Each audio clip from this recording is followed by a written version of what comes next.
Les éditions Sixtrid, avec l'aimable autorisation des éditions du Seuil, présentent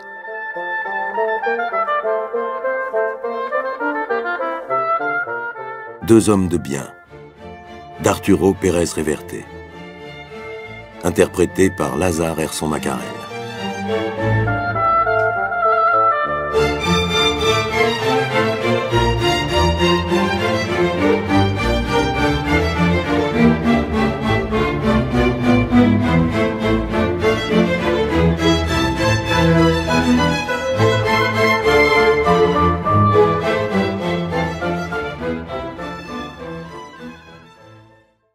Imaginer un duel à l'aube dans le Paris de la fin du XVIIIe siècle n'est pas difficile.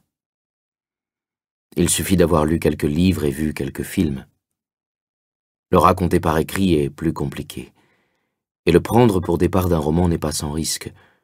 Le tout est d'obtenir du lecteur qu'il voit ce que l'auteur voit ou imagine, de devenir le regard de l'autre, celui qui lit, et de s'effacer discrètement afin que ce soit lui qui fasse corps avec l'histoire qu'on lui raconte.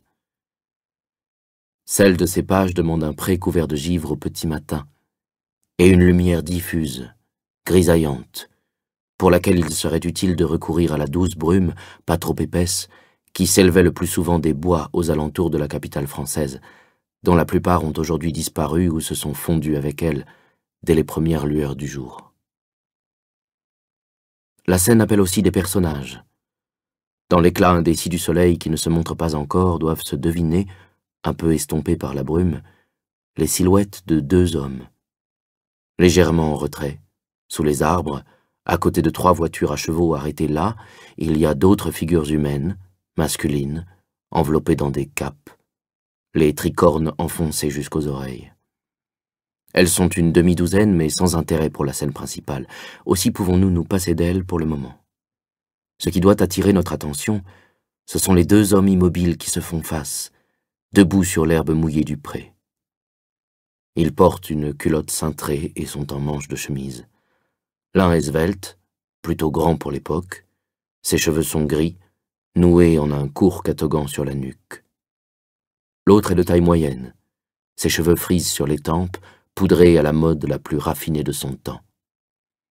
Aucun des deux ne paraît jeune, encore que nous soyons trop loin pour nous en assurer.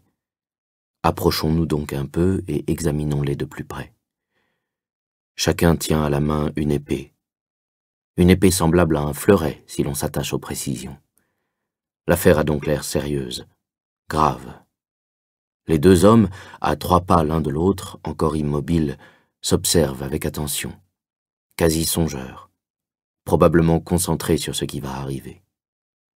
Leurs bras s'abaissent le long de leur corps et les pointes de leurs fers frôlent l'herbe du pré couverte de gelée blanche. Le plus petit, qui vu de près semble être le plus jeune, a une expression hautaine, peut-être emphatiquement dédaigneuse. Comme si, bien qu'il étudie son adversaire, il tenait à faire belle figure devant ceux qui, en bordure du pré, le regardent. L'autre homme, plus grand et plus âgé, a des yeux bleus aqueux, mélancoliques et apparemment imprégnés de l'humidité ambiante. À première vue, on dirait que ces yeux regardent l'homme qu'ils ont devant eux, mais si on les examine avec plus d'attention, on s'aperçoit qu'il n'en va pas ainsi. En réalité, ce regard est absorbé en lui-même, ou distrait, absent. Peut-être que si, d'un moment à l'autre, l'homme qui est là, vis-à-vis de lui, changeait de position, ce regard demeurerait fixé au même endroit, indifférent à tout le reste, attentif à des images lointaines dont lui seul a connaissance. Du groupe assemblé sous le couvert des arbres vient une voix, et les deux hommes qui sont dans le pré lèvent lentement leur épée de cour. Ils se saluent brièvement, l'un d'eux en portant le pommeau à son menton, puis ils se mettent en garde. Le plus petit pose sa main libre sur sa hanche, en adoptant une très élégante posture d'escrime. L'autre, le grand aux yeux aqueux et à la courte mèche de cheveux gris sur la nuque, d'une main pointe l'arme et lève son autre main, le bras et l'avant-bras formant pour ainsi dire un angle droit, les doigts détendus et légèrement ployés en avant. Les lames, en se croisant sans heurts pour la première fois, produisent un tintement métallique qui retentit, argentin et net, dans l'air froid de l'aurore. Maintenant, continuons d'écrire. Racontons l'histoire. Sachons qui a conduit ces personnages jusqu'ici.